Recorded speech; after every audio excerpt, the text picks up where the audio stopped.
कल फ्राइडे था और थिएटर्स में तो फिल्में रिलीज हो नहीं रही हैं, लेकिन ओटीटी प्लेटफॉर्म्स पर नई रिलीजेस की बहार है। हमने आपके लिए 3 फिल्में देखी हैं। विद्या बालन की शकुंतला, नवाजुद्दीन राधिका आप्टे की रात अकेली है और कुणाल खेमू और रसिका दुग्गल की लूट केस। तो जल्दी से आपको बता देते हैं कि वीकेंड पे कौन सी फिल्में देखें और किस फिल्म को अवॉइड करें। तो जल्दी से देख लीजिए हमारा रिव्यू।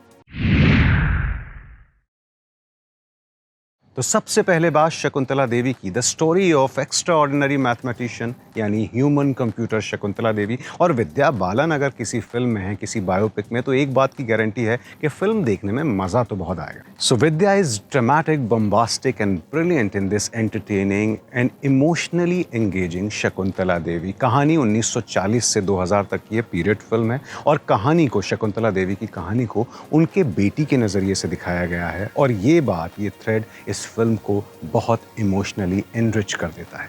कहानी शुरू होती है शकुंतला देवी की बेटी अनु से, जो अपनी मां शकुंतला देवी से कानूनी लड़ाई लड़कर अलग होना चाहती है। ड्रामेटिक शुरुआत है और फिर फिल्म जाती है फ्लैशबैक में, यानी शकुंतला की कहानी पर। 1940, गांव, कन्नड़ परिवार और एक छोटी सी बच्ची जिसका दिमाग कंप्यूटर से भी तेज चलता है। लिटरली अपने पिता का बर्ताव और बहन की मौत शकुंतला को हिलाकर रख देती है। अपनी विलक्षण प्रतिभा को लेकर वो दुनिया के अलग अलग शहरों में जाती है, मैथमेटिक्स के शो करती है, नाम, इज्जत, शोहरत, दौलत सब कमाती है, लेकिन अपने परिवार, अपनी बेटी से बेहद दूर हो जाती है और अकेली भी।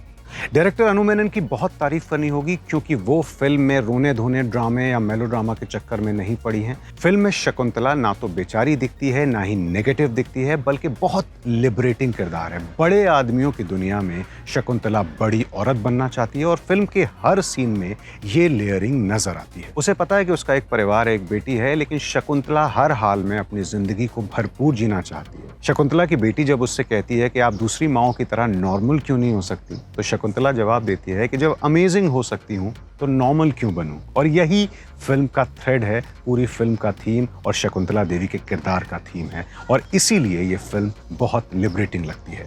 वो शकुंतला जो बड़े आदमियों की दुनिया में बड़ी औरत बनना चाहती है। लेकिन यही मैसेजिंग, जो फिल्म का एक बहुत अहम हिस्सा है, कई बार जबरदस्ती घुसाने की कोशिश की गई है और तब ये अखरता है। इसके अलावा शकुंतला देवी ने राजनीतिक पारी भी खेली थी, इंदिरा गांधी के अगेंस्ट चुनाव भी लड़ी थी। होमोसेक्सुअलिटी पे उन्होंने एक बहुत अहम किताब लिखी थी, जो 1970s में इस सब्जेक्ट पर अहम किताबों में से एक मानी गई थी। इन अहम चैप्टर्स को शकुंतला देवी के ये फिल्म छूकर तो गुजरती है, लेकिन इनकी डिटेलिंग में नहीं जाती, और ये बात भी इसको एक कंप्लीट बायोपिक होने से रोकती है।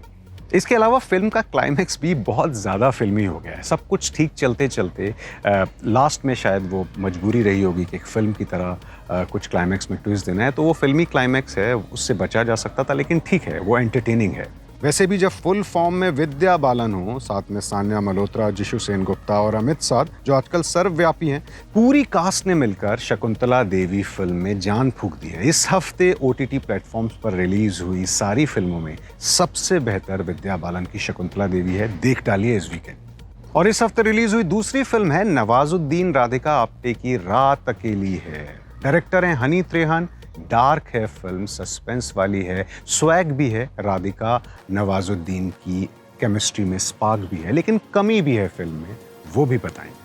तो डायरेक्टर हनी त्रेहन की नवाजुद्दीन राधिका आप्टे की रात अकेली है। कहानी है यूपी के एक छोटे शहर की, जहां एक रसूख वाले खानदान के जो हेड हैं, बुजुर्ग हेड, उनकी दूसरी शादी हो रही है राधिका आप्टे से।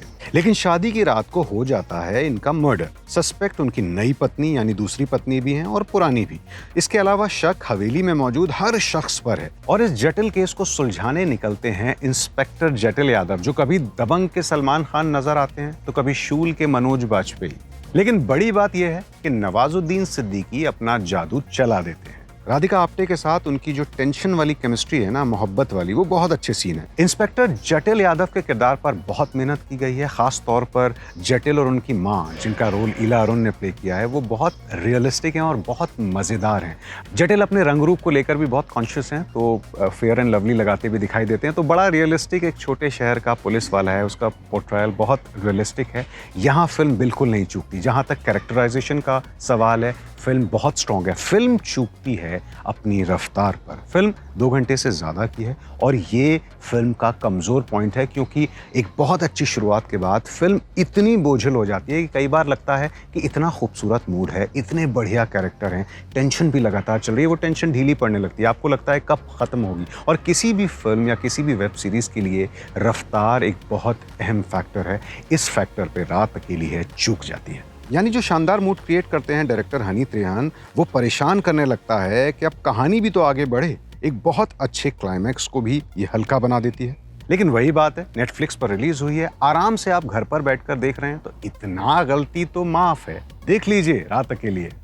और इस फ्राइडे रिलीज हुई तीसरी फिल्म है कुणाल खेमू और रसिका दुग्गल की लूट केस, जिसके दूसरे कास्ट मेंबर्स के नाम भी आपको बताने बेहद जरूरी हैं। ये हैं रणवीर शोरी, गजराज राव और विजय राज। यानी फिल्म कॉमेडी का पूरा वादा करती है। ये कहानी एक आम मिडिल क्लास आदमी की, जिसे पैसों से भरा एक सूटकेस यानी लूट केस मिलता है। उसके सपने जवान हो जाते हैं, जिंदगी बदलने लगती है, लेकिन फिर इस लूट केस के कई दावेदार पीछे पड़ जाते हैं। कॉमेडी होती है, ब्लैक कॉमेडी भी होती है, बढ़िया सीन और डायलॉग भी हैं। कैरेक्टर्स बहुत बढ़िया हैं। कुणाल खेमू ने बहुत शानदार एक्टिंग की है और इसे देखकर लगता है कि उनको और बढ़िया रोल्स मिलने चाहिए। और पति पर हमेशा भड़कने वाली मिडिल क्लास लता के रोल में Rasika Dugal is as solid as ever. Gajraj Rao villain minister Patil बने हैं, करप्ट इंस्पेक्टर रणवीर शौरी हैं और गैंगस्टर बने हैं विजय राज और बहुत ब्रिलियंट हैं। Fabulous situations and scenes, but the film stretches beyond it's plot. मतलब जब कहानी उतनी लंबी नहीं है तो क्यों लंबी फिल्म बनानी है। इतनी अच्छी कहानी चल रही थी, इतना अच्छा प्लॉट था, और उसके बाद लंबी खींचने के चक्कर में फिल्म पटरी से उतर जाती है। यही रात अकेली है के साथ प्रॉब्लम है और यही लूट केस के साथ प्रॉब्लम है। मतलब शानदार शुरुआत के बाद बड़ी उम्मीदें जगाती है, लेकिन उस उम्मीद पर पूरी तरह खरी नहीं उतर पाती। लेकिन इसके बावजूद परफॉर्मेंसेस बहुत अच्छे हैं, प्लॉट लाइन बहुत मजेदार है, इसलिए देख लीजिए ये फिल्म। एबीपी न्यूज आपको रखे आगे।